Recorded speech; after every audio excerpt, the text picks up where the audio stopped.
Hello, Giants fans, and welcome to the Valentine's Views podcast. I'm your host, Ed Valentine, editor of BigBlueView.com.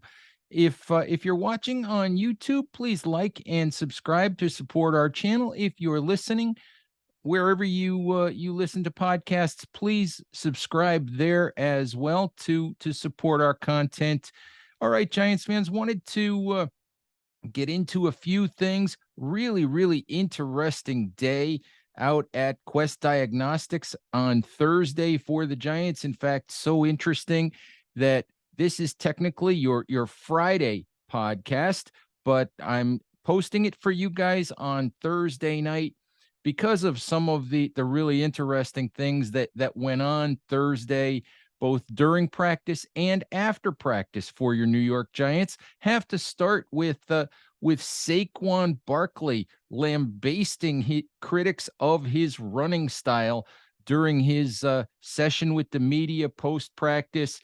And to be honest with you, I'm patting myself on the back a little bit here because Saquon's rant about being tired of people criticizing his running style emanated from a question that yours truly asked during that media scrum.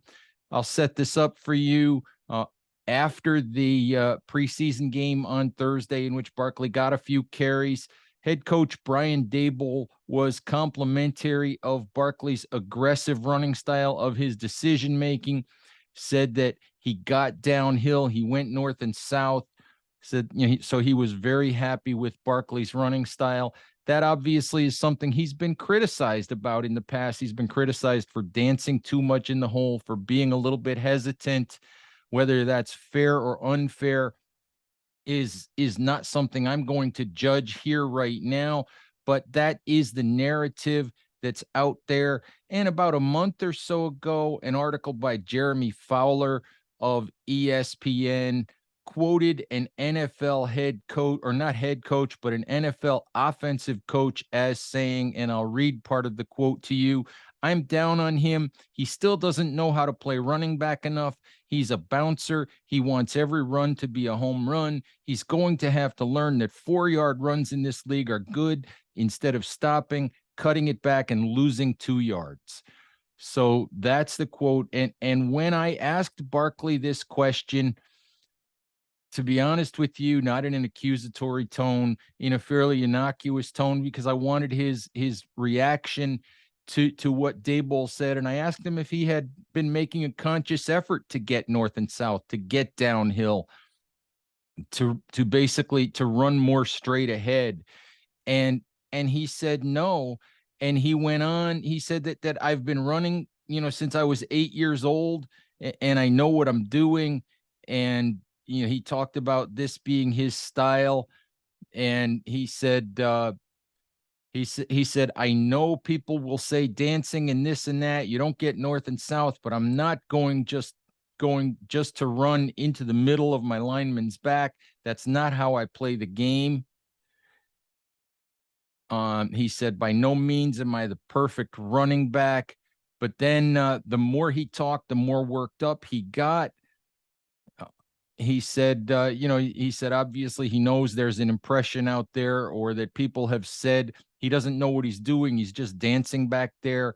Barkley said, "I'm really kind of fed up with people who never played the position and try to speak on how to run the football." He said, "We call them all pros with clickers in their hand." He said, "Running back is a tough position, but it's easy to be there and watch football and watch on TV or watch film and stop the clip and say he should have made that cut." There's a whole lot more to what Barkley said.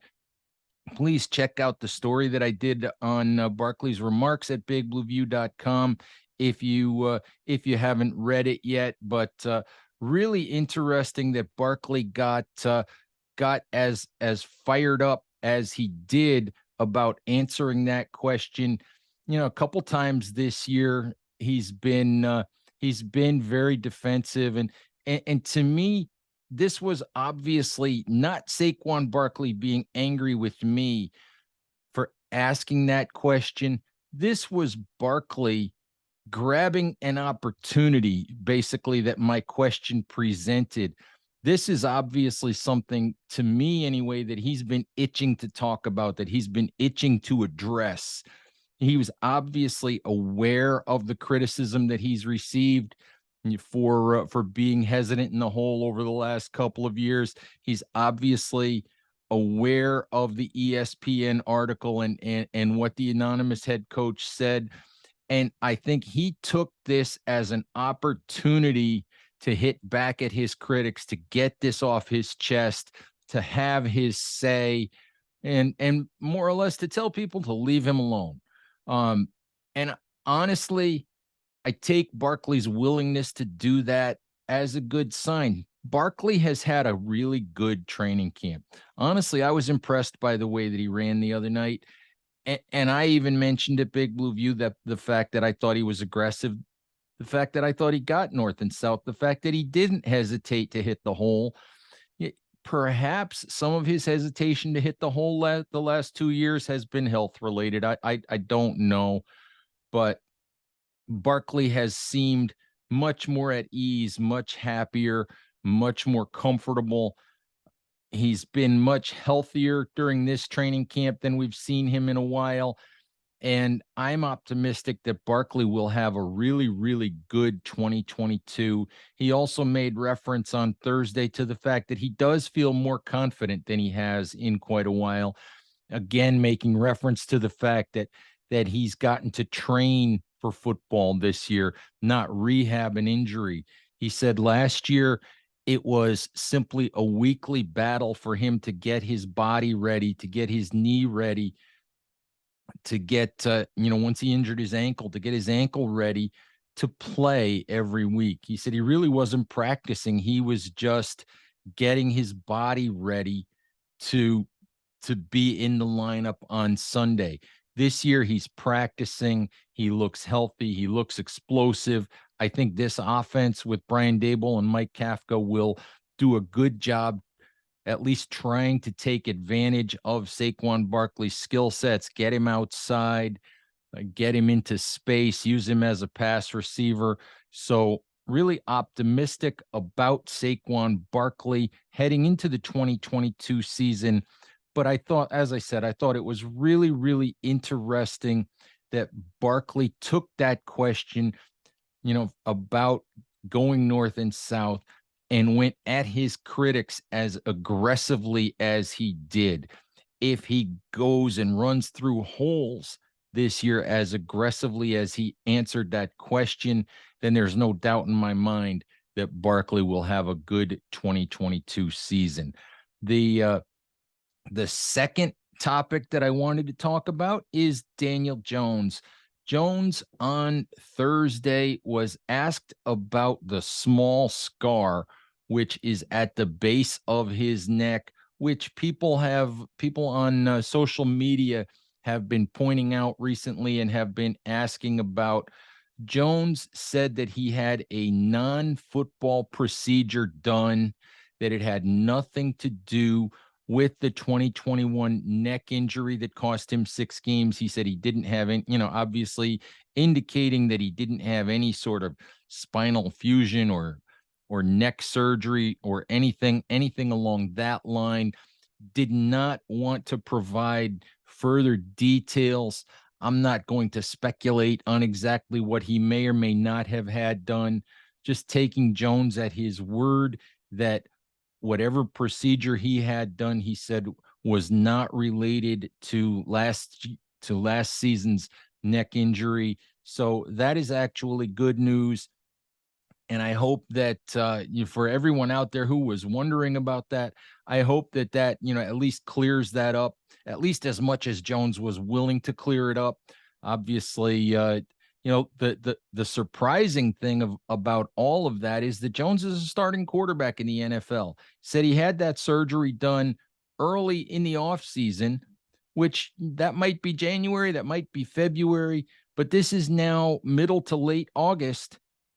And no one knew about that until now. And considering the amount of reporters, the amount of social media, the amount of information that flies around, it's amazing to me that it took this long for that to be discovered. And to be honest, I'm not sure any of the reporters at Quest would have asked Jones about this on Thursday had it not surfaced on social media and become such a major point of curiosity. So kudos to those of you out there in the Twitterverse who brought that up and brought that to the attention of reporters like myself and others who are out there at the facility and get a chance to ask those questions.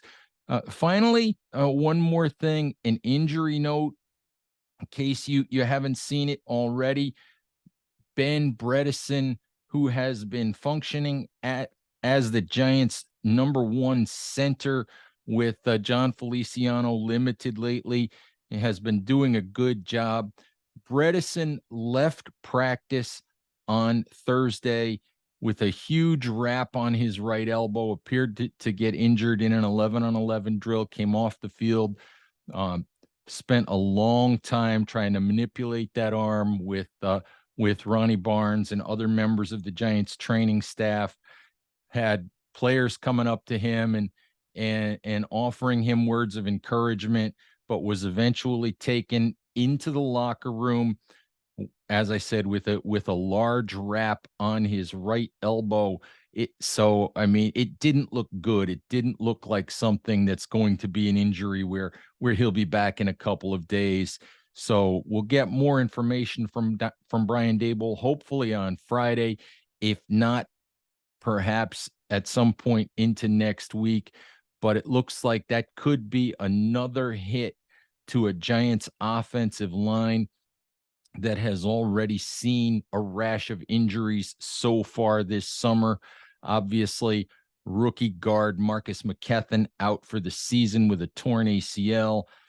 Swing tackle Matt Gano having left the team with a neck injury that appears likely to end his NFL career.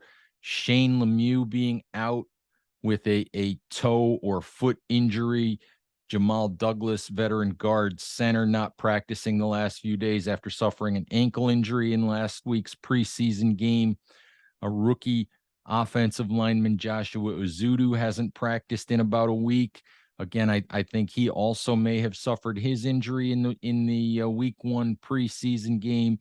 And obviously, Nick Gates and Matt Pert on the PUP list and probably not likely to be ready to help this team at the beginning of the season or perhaps at any time soon. So the hits keep on coming for the Giants' offensive line depth. We'll cross our fingers and hope that the Bredesen injury is a short-term one. Bredesen was making himself really valuable to this team. He was drawing a lot of praise from Brian Daboll for his work at both center and guard throughout training camp. And in the first preseason game, was looking like Bredesen was likely to make this team as a backup at both of those positions, guy that the Giants traded for a year ago and had a couple of injuries, I believe a hand injury and an ankle injury that really limited him last year and really took away his opportunity to be a productive player on an offensive line that could have used talent in any way, shape, or form that it could have found it. But really tough break for Bredesen if this is going to be a long-term injury.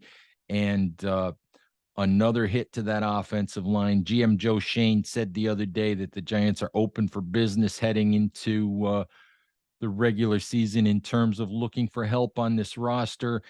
And that just, if this is a long-term injury for Bredesen, it just furthers the need for the Giants to scan the waiver wire, to look for trade opportunities, to find ways to supplement what they have in terms of depth on this offensive line, because right now it's really banged up. The Giants are struggling to field 2 offensive lines during practice, and that's not good. It's going to make Sunday's exhibition game against the Cincinnati Bengals interesting because there's just not a lot of offensive linemen available. But anyway, Giants fans, those are the three topics I wanted to hit. Please, as I said at the top of the show, wherever you listen or watch the show, please like, subscribe, rate, comment, whatever you can do to support our work here at Big Blue View. Check us out at bigblueview.com. Check us out on Instagram at big_blue_view. Follow us on Twitter at Big Blue View. Check us out on Facebook. Check us out on YouTube. Pretty much everywhere you can get information, you can find a Big Blue View platform to help you stay informed about your New York Giants. All right, Giants fans, thank you as always for listening. Please remember to stay safe out there, take care of each other, and we'll talk to you soon. Bye-bye.